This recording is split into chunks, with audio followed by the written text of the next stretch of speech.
Pendant des siècles, on a cru que l'Empire romain et l'Empire chinois étaient deux mondes complètement séparés, divisés par des milliers de kilomètres, des cultures différentes et des langues impossibles à comprendre l'une par rapport à l'autre. Deux géants qui ont prospéré aux extrémités opposées de la carte, comme si le destin n'avait jamais voulu qu'ils se rencontrent. Et pourtant, au plus profond des archives de l'histoire, il existe des traces. Des preuves éparses, déconnectées, oubliées. Des pièces romaines enterrées dans le sol chinois. Des textes anciens décrivant des empires lointains avec une précision déconcertante. Et un fil, presque invisible, qui reliait ces deux puissances à travers le temps, la soie. Ce que vous allez découvrir aujourd'hui n'est pas seulement une histoire de commerce entre civilisations. C'est une histoire de curiosité, d'espionnage, d'admiration silencieuse. Et d'un lien inattendu qui défie tout ce que vous pensiez savoir sur le monde antique. L'Empire romain et l'Empire chinois se connaissaient-ils vraiment ? Ou étaient-ils comme deux voyageurs dans la nuit, croisant leur chemin sans jamais se voir ? Restez jusqu'à la fin, car ce que vous êtes sur le point de découvrir ne vous surprendra pas seulement. Cela vous fera vous interroger sur la part de notre histoire qui reste cachée, attendant d'être révélée. Et si vous ne l'avez pas encore fait, abonnez-vous à la chaîne. Ici, le passé reprend la parole. Au cours du 1er siècle avant notre ère, le monde connu de chaque civilisation était aussi vaste que mystérieux. Rome dominait l'Europe et l'Afrique du Nord avec une autorité de fer, construisant des routes, soumettant des peuples et élevant des villes qui existent encore aujourd'hui. À l'autre extrémité du continent eurasien, la dynastie Han régnait avec un éclat égal, cultivant une sophistication administrative, technologique et philosophique qui en faisait la puissance incontestée de l'Extrême-Orient. Ce qui séparait ces deux empires n'était pas seulement la distance géographique, mais une série de barrières naturelles et humaines qui semblaient insurmontables. Entre eux s'étendaient des chaînes de montagnes comme l'Hindu Kush, des déserts implacables comme le Taklamakan, et une succession de peuples guerriers, d'épars nus, chacun jaloux de son rôle d'intermédiaire entre les deux mondes. Et pourtant, les deux empires s'étendaient dans des directions étonnamment similaires. Rome avançait vers l'Asie mineure et le Proche-Orient, tandis que la Chine poussait ses frontières vers l'ouest, explorant les confins de l'Asie centrale. Peu à peu, comme deux rivières nées dans des montagnes différentes mais courant vers le même océan, leur trajectoire commençait à converger. Il n'existait pas de carte commune, pas d'ambassadeur permanent, pas d'accord formel entre Rome et la Chine. Mais il existait des rumeurs. Des échos lointains d'un empire puissant au-delà de l'horizon. Les marchands parlaient de villes monumentales, d'armées organisées, de biens luxueux impossibles à produire par une civilisation connue. Chaque empire commençait à entrevoir, même de manière floue, le contour de l'autre. Et à mesure que le commerce indirect commençait à prospérer par les routes terrestres et maritimes, une question silencieuse s'installait aux deux extrémités du monde, qui étaient vraiment ces hommes de l'autre côté ? Et à quel point nos vies pourraient-elles changer si nous venions à les connaître un jour ? Pour les Romains, la Chine n'était pas un pays à part entière. C'était un concept lointain, exotique, presque mythologique. Ils l'appelaient « Cérès », un terme confus dérivé du mot qu'ils utilisaient pour désigner la soie, ce mystérieux tissu venant de l'extrême et du monde connu. Les premières références à ce lieu apparaissent en filigrane, dans les œuvres de poètes et d'écrivains comme Virgile, Horace et Pline l'Ancien. Ils décrivaient un peuple vivant au-delà des déserts, au-delà des montagnes, dans un territoire si éloigné qu'il semblait inaccessible même pour l'empire le plus puissant de l'Occident. Pline, dans son histoire naturelle, se montrait fasciné mais aussi préoccupé par les excès de la société romaine. Il soulignait avec inquiétude combien de tonnes d'or quittaient chaque année les coffres de l'Empire pour acheter des objets exotiques de l'Orient, y compris la soie, ce tissu fin, presque translucide, devenu symbole de luxe et de décadence. Pour Pline, ce vêtement qui en montrait plus qu'il ne couvrait constituait une menace pour la morale romaine, mais aussi un signe de dépendance commerciale profonde envers un fournisseur invisible. En réalité, les Romains ne savaient pas exactement d'où venait cette merveille. Certains croyaient qu'il s'agissait d'un produit végétal, extrait des arbres. D'autres pensaient que des insectes la tissaient, bien qu'ils ne pouvaient imaginer comment. Ce qui était certain, c'est que la soie arrivait par les mains de Perses, Parthes, Arabes ou Indiens, mais son origine restait un mystère. Pendant des siècles, les géographes romains se contentaient de spéculer. Ils décrivaient des terres lointaines avec des montagnes de jade et des rivières de lait. Certains aventuriers prétendaient avoir atteint le pays des sages, où la justice était équilibrée et les lois fermes, bien que personne ne pouvait confirmer s'ils parlaient de Chine, de l'Inde ou simplement d'une légende. Même dans les siècles suivants, lorsque l'Empire romain se transforma en Empire byzantin, les connaissances restaient floues. Certains historiens byzantins orientaux, comme Cosma Indicopleust, navigateur du VIe siècle, commencèrent à documenter des routes commerciales plus précises, décrivant le pays de l'Est comme un lieu réel, habité par des hommes justes, où les clous de girofle et les tissus précieux s'échangeaient comme des offrandes. Pourtant, même alors, l'image de la Chine restait plus fantaisie que réalité. La vérité, c'est que Rome désirait connaître ce monde. Elle le convoitait. Et à ses frontières orientales, de la Syrie à l'Égypte, commerçants et gouverneurs savaient qu'au-delà des dunes et des cols montagneux existait une source inépuisable de richesses et de merveilles. Pour l'atteindre, cependant, Rome devait encore franchir les murs invisibles qui la séparaient de l'Orient. Alors que Rome rêvait des secrets de l'Orient, à la lointaine cour des Han, des échos d'un empire occidental majestueux commençaient également à se faire entendre. Contrairement aux Romains, les chroniqueurs chinois étaient méticuleux et détaillés. Ils enregistraient avec une précision presque obsessionnelle tout ce que leurs envoyés et commerçants apprenaient du monde extérieur. C'est ainsi qu'est née l'idée de Dakin. C'était le nom que les anciens Chinois donnaient à l'Empire romain. Ils le concevaient comme une sorte de reflet lointain d'eux-mêmes, un empire tout aussi puissant, juste et cultivé, mais situé à l'extrémité opposée du monde connu. Ils ne le voyaient pas comme une menace, mais plutôt comme une civilisation parallèle. Les documents de l'époque, tels que le Wanshu, décrivent Dakin comme une terre où les hommes étaient grands et à la peau claire, où les villes étaient vastes, les lois strictes et les objets de luxe abondants. On y parlait de palais de pierre, d'une grande mer appelée Méditerranée et d'un pont flottant traversant un large fleuve, probablement l'Euphrate, à la frontière orientale du monde romain. Les récits chinois incluaient également des descriptions d'Alexandrie, de ses rues, de son port et même du célèbre phare, l'une des 7 merveilles du monde antique. Bien que les informations arrivaient par des intermédiaires, les chroniqueurs chinois rassemblaient chaque détail comme des pièces d'un puzzle, essayant de comprendre cette civilisation qui semblait partager avec eux la grandeur et la sophistication, mais qui existait au-delà de leurs cartes. Même à des époques ultérieures, au cœur du Moyen Âge, les livres de la dynastie Tang racontaient comment les Arabes assiégèrent la capitale byzantine et obligèrent l'empereur à payer un tribut. Ces textes parlaient de Constantinople avec émerveillement, mentionnant ses murs de granit, ses horloges à eau et ses pratiques médicales, comme la trépanation pour extraire les parasites du cerveau. Aux yeux des Chinois, la médecine byzantine était aussi avancée qu'étrange. Il est surprenant de penser que, sans jamais se rencontrer face à face, deux civilisations si éloignées s'imaginaient mutuellement avec une telle richesse de détails. Et bien que les informations fussent souvent incomplètes ou entourées de mystères, une vérité était claire, Rome et la Chine se reconnaissaient comme égales. Pas comme ennemis. Pas comme conquérantes. Mais comme des empires miroirs, séparés par le monde, mais unis par l'histoire. Bien que Rome et la Chine n'aient jamais signé de traité ni échangé d'ambassadeurs de manière régulière, un lien beaucoup plus fort et constant émergea entre elles, le commerce. Et ce lien fut tissé, littéralement, avec des fils de soie. La soie était le cœur battant d'un réseau commercial traversant déserts, montagnes, oasis et mers. Ce n'était pas seulement un tissu, c'était un symbole de statut, de luxe et de pouvoir. À Rome, porter de la soie signifiait montrer au monde que l'on avait atteint le sommet social. En Chine, l'exporter signifiait projeter leur raffinement au-delà de leurs frontières. Ce désir mutuel donna naissance à l'une des routes commerciales les plus importantes de l'histoire, la route de la soie. Un labyrinthe de chemins terrestres et de routes maritimes reliant l'Extrême-Orient à la Méditerranée, bien que très rarement de manière directe. Entre les deux empires, les véritables maîtres étaient les intermédiaires, les Parthes, les Sogdiens, les Perses et les Couchans. Ces peuples agissaient comme gardiens et filtres. Ils ne transportaient pas seulement les produits, ils contrôlaient également l'information. Dans de nombreux cas, ils décidaient quelle vérité parvenait d'un côté à l'autre, et quel mystère devait rester dans l'ombre.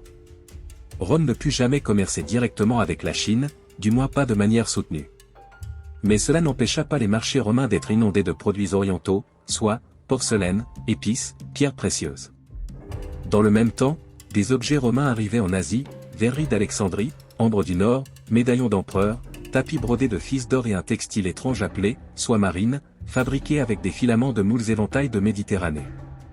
Dans la ville chinoise de Yinchuan, par exemple, on a trouvé une plaque romaine en argent du IIIe siècle représentant le dieu Dionysos reposant sur un félin. Et dans un ancien port du Vietnam actuel, des pièces des empereurs Marc Aurèle et Antonin le Pieux ont été découvertes. Chaque objet trouvé est une preuve silencieuse que les marchandises voyageaient plus loin que ce que la plupart imaginaient. Ce qui est le plus surprenant, c'est que ce réseau commercial ne dépendait pas de la volonté des empereurs, mais des commerçants, navigateurs et aventuriers qui risquaient tout pour transporter une cargaison précieuse au-delà de l'horizon. la route de la soie n'était pas une seule route. C'était un rêve partagé entre des civilisations qui ne se voyaient jamais, mais qui apprenaient à se dépendre mutuellement. Pendant des siècles, la Chine avait jalousement protégé l'un des secrets technologiques les plus précieux de l'Antiquité, l'art de fabriquer la soie. Ce n'était pas seulement une question économique, c'était presque une affaire d'État. La soie n'était pas simplement un produit, c'était un symbole de pouvoir, un emblème culturel, un outil diplomatique et une source de richesse que personne d'autre ne savait reproduire. Jusqu'au jour où le secret fut volé. Nous étions au VIe siècle, et dans l'Empire byzantin, l'empereur Justinien Ier régnait, déterminé à restaurer la grandeur de Rome et à consolider son pouvoir économique. Les soies chinoises arrivaient à Constantinople à des prix exorbitants, filtrées par des mains perses et arabes qui conservaient la majeure partie du profit. Justinien savait que s'il pouvait briser ce monopole, l'équilibre commercial entre l'Orient et l'Occident changerait à jamais. C'est alors que deux figures énigmatiques entrèrent en scène, deux moines chrétiens nestoriens qui, sous l'apparence de missionnaires, avaient réussi à voyager jusqu'en Chine. Pendant leur séjour, ils observèrent attentivement le processus, l'élevage des vers à soie, la récolte des cocons, le filage, la teinture, la transformation de cette fibre vivante en une étoffe éthérée. À leur retour, ils ne portaient pas seulement des souvenirs. Dans le creux de leur canne en bambou, ils avaient caché des œufs de vers à soie et de petits bourgeons de mûrier. Ils ne transportaient ni rouleaux de tissu, ni cartes, ni traités, ils portaient l'essence même d'un secret. Une fois à Byzance, les œufs ont éclos. Les vers ont grandi. Et pour la première fois dans l'histoire, l'Occident produisit sa propre soie. L'impact fut immédiat et transformateur. Constantinople, Antioche, Beyrouth et d'autres villes byzantines commencèrent à développer une industrie textile puissante, soigneusement régulée par des lois déterminant qui pouvait porter de la soie, de quelle couleur et à quelles occasions. Le pourpre impérial, teint sur la soie, devint un symbole réservé uniquement à l'empereur. Et la soie byzantine commença à conquérir les marchés européens, évinçant progressivement la soie perse et concurrençant directement la soie chinoise. Mais tout n'était pas que profit. Cet acte fut aussi, d'une certaine manière, un coût économique pour la Chine. Bien que la qualité de sa soie reste inégalée, le monopole était terminé. Pour la première fois, le plus grand secret technologique de l'Extrême-Orient n'appartenait plus uniquement à l'Est. Ce fut l'un des vols les plus silencieux de l'histoire. Pas d'armée, pas d'espions armés, pas de sang. Juste deux hommes, deux cannes creuses, et la chute d'un mur qui avait séparé deux mondes pendant des siècles. Pendant des siècles, la relation entre Rome et la Chine sembla se limiter au commerce. Et pourtant, quelques traces plus intimes, plus humaines, commencèrent à émerger de la poussière des tombes et des archives génétiques. En 2010, dans une ancienne tombe romaine du nord de l'Italie, des archéologues retrouvèrent un squelette présentant une caractéristique insolite, son ADN mitochondrial, transmis par la lignée maternelle, révélait une origine asiatique. En d'autres termes, la mère de cette personne avait des ancêtres chinois. À plus de 8000 km de là, au cœur de l'Empire romain, reposait le corps d'un individu aux racines éloignées de la Méditerranée. Qui était-il? Comment sa mère était-elle arrivée jusque-là? Descendait-il de commerçants, de migrants, d'esclaves? Les réponses restent floues, mais les implications sont profondes. Quelques années plus tard, dans le quartier de Southwark, au cœur de Londres, l'ancienne Londinium romaine, 3 autres squelettes furent découverts. Les analyses médico-légales suggérèrent des traits physiques similaires à ceux de populations asiatiques, possiblement d'origine chinoise ou d'Asie centrale. Bien que la science médico-légale ne puisse l'affirmer avec certitude, cette découverte suscita de nombreuses questions chez les historiens. Y avait-il vraiment des individus de l'Extrême-Orient vivant au sein de l'Empire romain? L'inverse a également été étudié. Dans le village reculé de Liqian, dans la province chinoise du Gansu, certains habitants actuels présentent des traits physiques atypiques pour le pays, yeux clairs, nez proéminent, taille inhabituelle. Pendant des années, cela a alimenté la légende selon laquelle ils descendaient de soldats romains capturés après la désastreuse bataille de Car en 53 avenue Jésus-Christ et envoyés par les Parthes pour surveiller les frontières orientales. Bien que les tests génétiques aient donné des résultats contradictoires et que l'archéologie n'ait pas encore fourni de preuves concluantes, le mythe persiste. Et avec lui, l'idée que les contacts entre Romains et Chinois n'étaient pas seulement commerciaux, mais aussi profondément humains. Peut-être ne saurons-nous jamais avec certitude qui a franchi quelle frontière en premier. Mais chaque pièce romaine retrouvée en Chine. Chaque morceau de verre égyptien enterré en Asie centrale. Chaque squelette aux gènes croisés. Nous rappelle que l'histoire ne se déplace pas seulement à travers les traités et les batailles. Elle se déplace aussi à travers la peau, le sang, et les vies anonymes qui ont relié des mondes avant que les cartes ne les reconnaissent. En 1941, le sinologue américain Homer Dobbs secoua le monde académique avec une proposition aussi fascinante que controversée, la possibilité qu'un petit groupe de soldats romains ait fondé un village sur le territoire chinois. L'hypothèse est née d'une combinaison de textes historiques et de suppositions géostratégiques.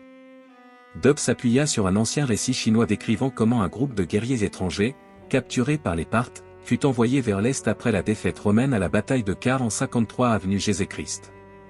Selon le récit, ces prisonniers combattaient dans une étrange formation militaire en forme d'écailles de poisson, ce qui pourrait faire référence à la célèbre testudo romaine, une formation défensive avec des boucliers imbriqués.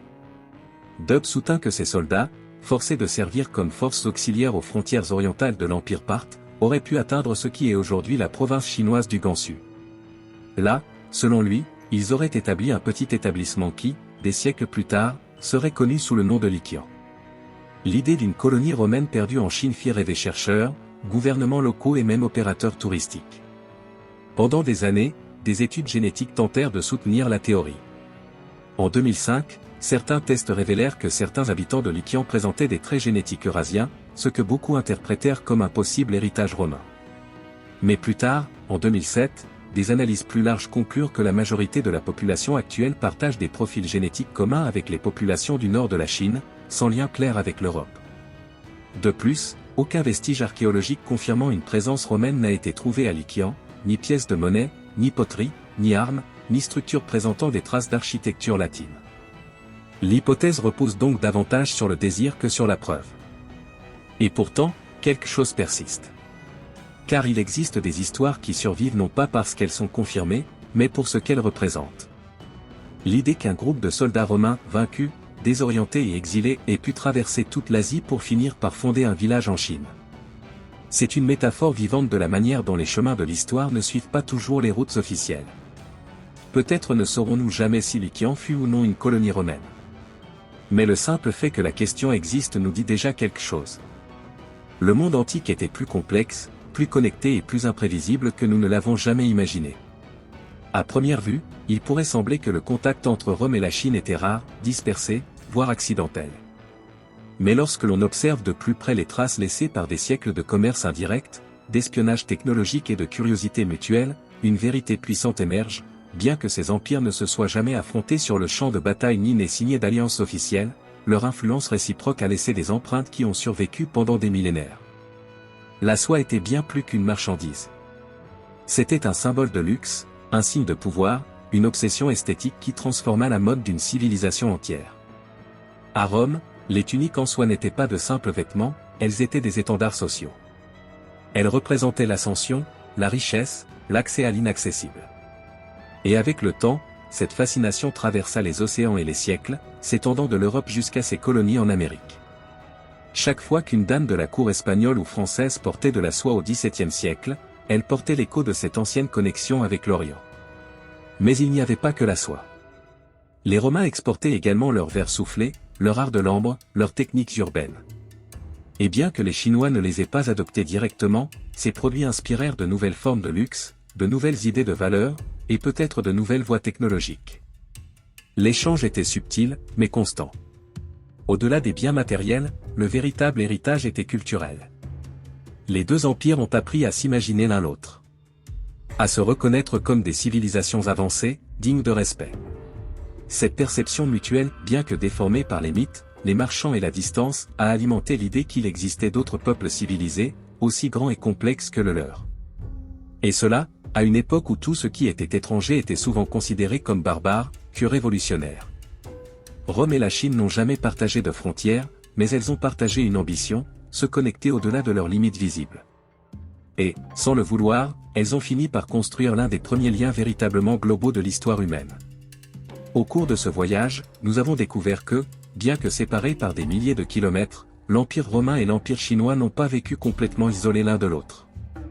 Il est vrai qu'ils n'ont jamais signé de traités formels ni établi de relations diplomatiques directes telles que nous les comprenons aujourd'hui. Mais cela ne signifie pas qu'ils ignoraient l'existence de l'autre. En réalité, ce qui s'est passé entre eux était beaucoup plus subtil, plus complexe et, à bien des égards, plus fascinant. Rome désirait la soie sans savoir d'où elle venait. La Chine recevait des objets romains sans savoir exactement qui les fabriquait. Entre eux, un réseau d'intermédiaires filtrait produits, histoires et même rumeurs. Pourtant, malgré toutes ces barrières, chaque empire connaissait l'existence de l'autre. Les poètes et géographes romains parlaient d'une terre lointaine où naissaient 7 mystérieuses fibres, semblant faites de lumière. Les chroniqueurs chinois, quant à eux, décrivaient Dakin, un royaume puissant situé à l'extrémité du monde, avec des lois strictes, des villes imposantes et une culture avancée. Bien qu'ils ne se soient jamais affrontés en bataille ni assis à la même table, les deux empires ont laissé des traces chez l'autre. Non seulement à travers le commerce, mais aussi à travers l'imagination. Ils se percevaient mutuellement comme des civilisations miroirs, lointaines, différentes, mais tout aussi grandioses. Et peut-être que cela suffisait à susciter respect et curiosité mutuelle, même sans contact direct. Aujourd'hui, lorsque nous parlons de mondialisation, d'échanges culturels et de réseaux commerciaux qui traversent la planète, nous pensons rarement que ce processus a commencé il y a plus de 2000 ans. Mais la vérité est que la soie, le verre, l'ambre, les pièces de monnaie et les mots avaient déjà tracé des routes entre l'Orient et l'Occident bien avant que le monde n'ait des cartes précises. Alors, la prochaine fois que vous sentirez un tissu doux entre vos doigts, ou que vous verrez un objet en verre, souvenez-vous que ces matériaux, aujourd'hui communs, étaient autrefois des trésors qui rapprochaient les mondes. Et derrière chacun d'eux se cachent des histoires humaines, des chemins parcourus, des risques pris et des rêves partagés. Alors maintenant, je vous pose la question, pensez-vous que Rome et la Chine se seraient véritablement connus s'il n'y avait pas eu tant d'obstacles en chemin? Ou peut-être que ce mystère, cette distance inaccessible, fut précisément ce qui rendit leur lien si durable? Laissez-nous votre avis dans les commentaires. Partagez cette vidéo avec quelqu'un passionné par les secrets de l'histoire. Et si ce n'est pas déjà fait, abonnez-vous pour continuer à découvrir ensemble le passé qui reste vivant, même s'il se cache parfois dans les moindres détails. Car ici, là où les routes se croisent et où les civilisations se frôlent, nous comprenons que l'histoire ne s'écrit pas seulement dans les livres, mais aussi dans ce que nous choisissons de regarder avec de nouveaux yeux.